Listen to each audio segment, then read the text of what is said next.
Kimi og Thomas, vi har 5 point. Esben og Nikolaj lige efter har 7 point.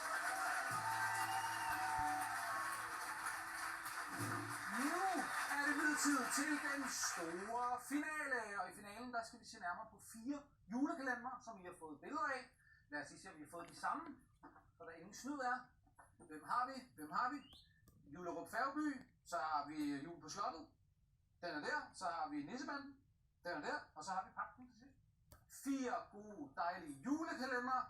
Jeg stiller spørgsmål, og så skal I simpelthen bare svare rigtigt. Og det der er det fede ved den her finale, det er, at der er 2 point på højkant. Så hvis man er en lille smule bagud, så kan man rette op på det i finalen. Det der gør det svært i finalen, det er, at I har kun 4,5 sekunder til at svare. Ja. Og hvordan måler man præcis 4,5 sekunder? Esben? Ja, det er rigtigt, men man kan også måle det på en anden måde. Man kan måle det med Melodikaen! Melodika-tidsmåleren! Ja. Nå. I hvilken julekalender kan man møde nissen Gibbus? Er det i Julerup Færgeby, Jul på Slottet, Nissebanden eller Pagten?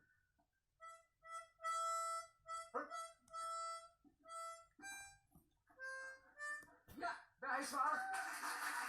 I har svaret Pagten. I har svaret Pagten. Det er fuldstændig korrekt, det var Pagten. Sådan. Så er vi i gang. Hvilken af julekalenderne har den korteste totale varighed?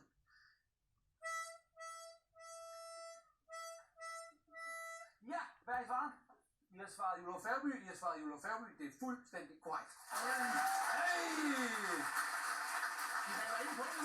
Julerup Færgeby var 374 minutter, Pagten var 632 minutter, Nissebanden var 567 minutter, og Jul på Slottet var 570 minutter.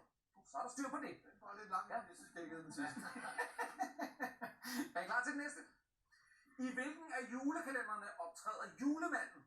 Var det i Julerup Færgeby, Jul på Slottet, Nissebanden eller Pagten?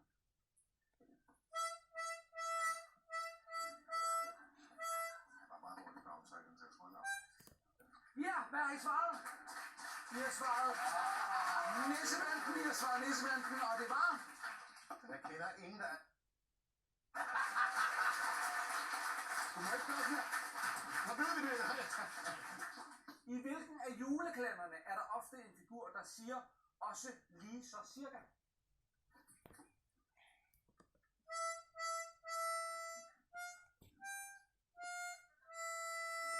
Ja, 4,5 sekunder. Hvad har I svaret? Jamen, skal vi have den klar Niks, hvad har I svaret?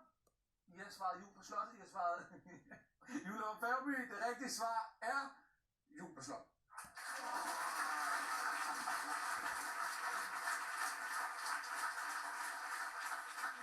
Er I klar igen? Ja. Hvilken af julekalenderne har manuskript af Martin Mienaar?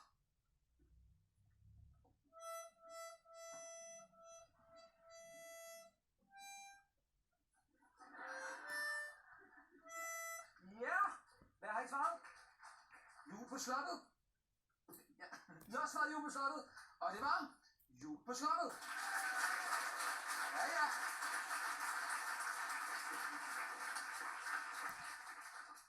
I hvilken af julekalenderne hedder afsnit 23 Nissen, der kom ind fra kulden? Nu kan jeg snart spille den her mere.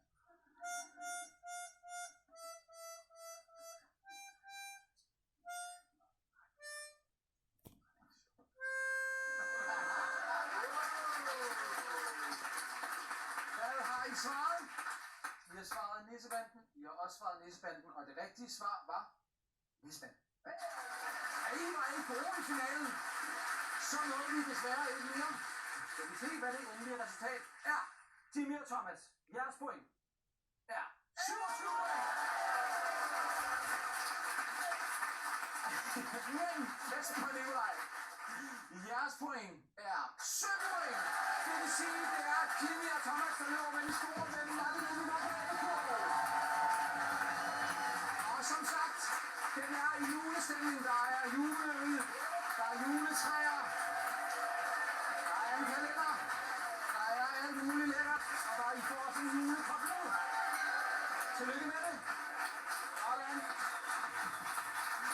Og så er der bare tilbage sige tusind tak til Thomas Eva Thorsen, Jimmy Jørgensen, Nikolaj Stener, Esben Dalgaard. Og husk nu at se med på juleæderen på søndag. Ha' en god aften.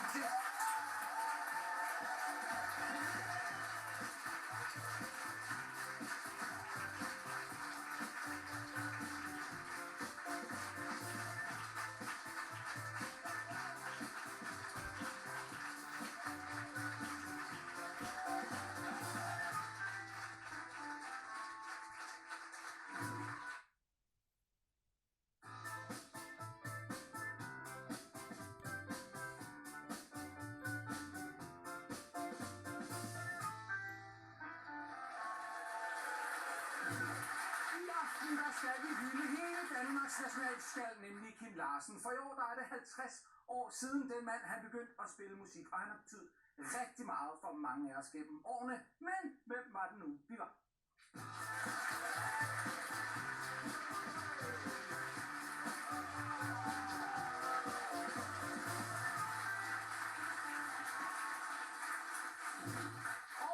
I aften, dem har jeg virkelig glædet mig til at præsentere. På det indhold, der har vi Jimmy Jørgensen og Michael Carøe.